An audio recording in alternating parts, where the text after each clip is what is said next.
श्री ईशोपनिषद मंत्र 7।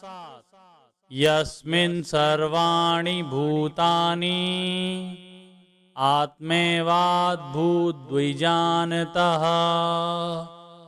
तत्र को मोह कः शोका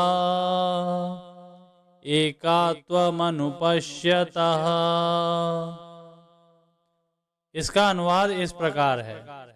जो सदैव समस्त जीवों को आध्यात्मिक स्फुलिंग के रूप में भगवान के ही समान गुण वाला देखता है, वही वस्तुओं का असली ज्ञाता हो जाता है। तो फिर उसके लिए मोह या चिंता कैसी?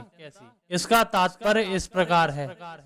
मध्यम अधिकारी तथा उत्तम अधिकारी जिनका वर्णन ऊपर किया गया है, उसके अतिरिक्त अन्य कोई भी व्यक्ति जीव की आध्यात्मिक स्थिति को सही नहीं देख पाता। गुणात्मक दृष्टि से जीव परमेश्वर से अभिन्न है। जिस प्रकार अग्नि में स्फुल्लिंग और अग्नि गुण की दृष्टि से एक है, फिर भी मात्रा की दृष्टि से ये स्फुल्लिंग अग्नि के समान नहीं है, क्योंकि स्फुल्लिंग में ताप तथा प्रकाश की जो मात्रा रहती है वह अग्नि के ताप तथा प्रकाश की मात्रा के तुल्य नहीं होती। महाभागवत में हमें एकत्व इसलिए देखता है क्योंकि वह प्रत्येक वस्तु को परमेश्वर की शक्ति के रूप में देखता है। क्योंकि शक्ति तथा शक्तिमान में कोई अंतर नहीं होता, अतः उसमें एकत्व का भाव होता है।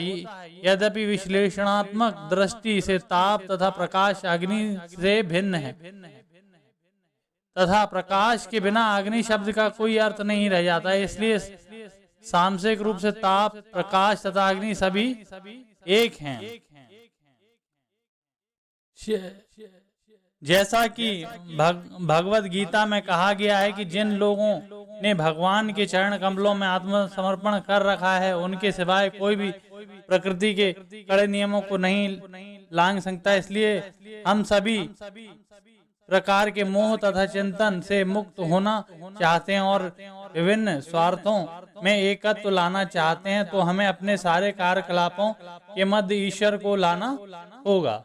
हमारे कार्यकलापों के फलों का उपयोग केवल भगवान के हित में होना चाहिए, अन्य किसी प्रयोजन के लिए नहीं।